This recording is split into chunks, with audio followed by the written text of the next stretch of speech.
DKNG is a full-service graphic design and illustration studio, but we're mainly known for our poster design work.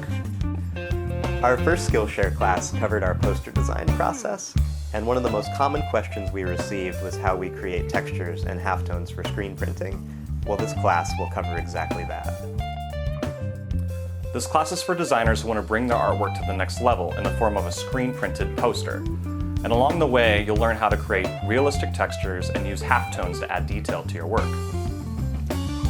We'll provide our own design files, so you'll be able to follow along step by step with the same artwork we're using, or you can apply our steps to your own original artwork. We'll also be visiting our screen printer, who will share his insights and additional tips for creating a successful print-ready design. At the end of this class, students will come away with a basic understanding of what's required to prepare artwork for screen printing and send their files to press with confidence.